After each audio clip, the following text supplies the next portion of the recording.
The Filipino are suffering and the Marcos administration has failed them. 63% of the Filipino families now consider themselves poor, the highest rate in over 2 decades. Sa kabila ng pagtaas ng presyo ng mga pangunahing bilihin at serbisyo, nananatiling walang ginagawa ang Administrasyong Marcos. Hinahayaan ang mga Pilipino na magdusa.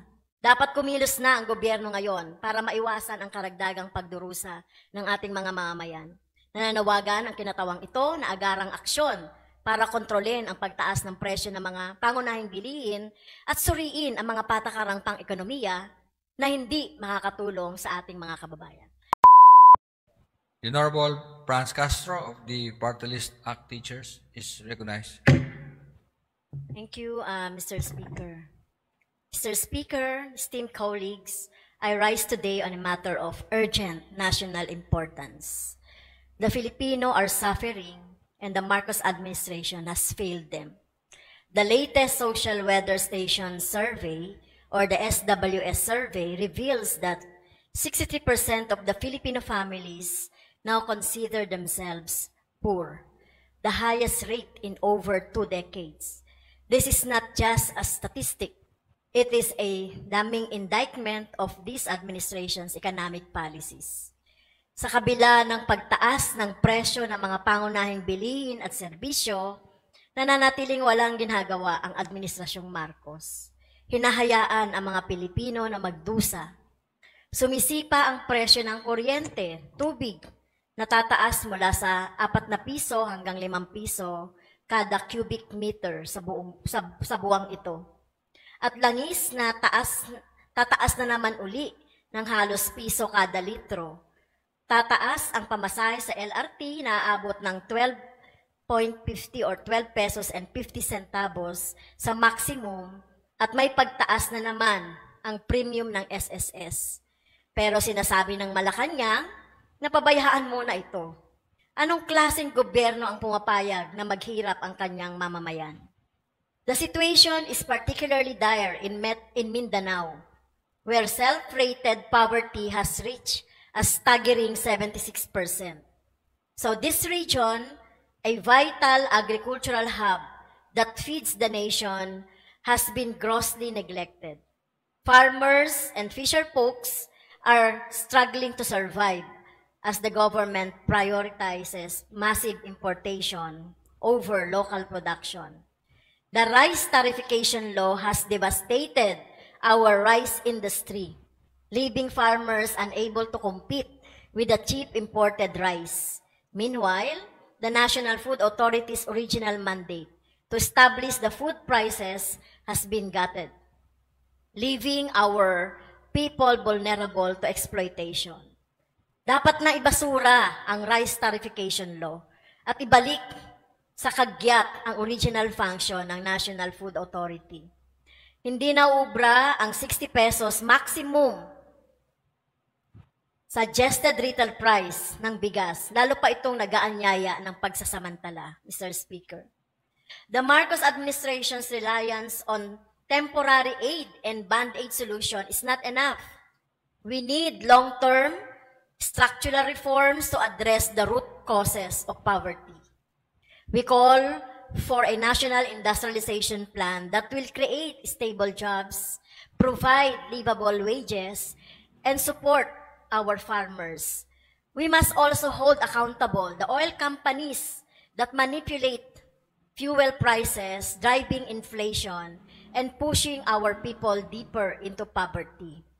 With the aim of lowering oil prices in the country, Malacanang should certify as urgent the lower oil price bill packages, which is as follows: House Bill 400 to lower oil price bill, House Bill 3003 or the renationalization of Petron Bill, House Bill 3004 or the unbundling oil prices bill, House Bill 3005, the centralized procurement of petroleum bill, House Bill 3006 to regulate the downstream oil industry. These bills were first filed by Bayan Muna Party List in the previous Congresses and hopes that now they will finally be enacted to stop runaway oil prices. The government's failure to address these issues is compounded by its mismanagement of public funds. Pork barrel allocations continue to enrich political allies, while critical social services like healthcare, education, and disaster resilience remain underfunded. The national debt has ballooned to 16 trillion pesos, yet there has been little improvement in key sectors such as the agriculture, education, and healthcare. To make matters worse, the Marcos administration refuses to implement a significant wage increase despite the rising cost of living. Workers are left unable to cope with inflation, while unemployment remains high, especially in impoverished regions like Mindanao. These devastating economic policies are no longer sustainable and should be stopped. Pork barrel spending must be abolished and funds must be redirected to strengthen the basic services such as healthcare, education, and disaster resilience. We must rebuild robust rural economies and replace debt dependency with sustainable fiscal policies that ensure long-term growth and genuinely uplift the poor. Mr. Speaker, the Filipino people deserve better. They deserve a government that prioritizes their welfare over the interests of big businesses and political elites. They deserve a government that listens, acts, and delivers. Dapat kumilos na ang gobyerno ngayon para maiwasan ang karagdagang pagdurusa ng ating mga mamamayan. Nananawagan ang kinatawang ito na agarang aksyon para kontrolin ang pagtaas ng presyo ng mga pangunahing bilihin at suriin ang mga patakarang pang-ekonomiya na hindi makakatulong sa ating mga kababayan. Thank you, Mr. Speaker. Thank you, Honorable Castro, Majority Leader. Mr. Speaker, I move that we refer the speech of Honorable Representative Franz Castro to the Committee on Rules for its appropriate action. Is there any objection? There being none, the speech of Honorable Franz Castro is referred to the Committee on Rules. Umani naman ito ng iba't ibang reaksyon mula sa ating mga netizens. Ayon kay Nestor Matulin, hindi niya kaya si Duterte kaya si Bongbong Marcos na lang ang pagtripan niya, isa ka talagang kalaban ng gobyerno. Pahayag naman ni Carding Sungkit, nagkulang si Tamba ng lagay kay Castro, kaya binanata ni Castro si Eve. Parang bumaliktad na kasi nagpapabango sa eleksyon.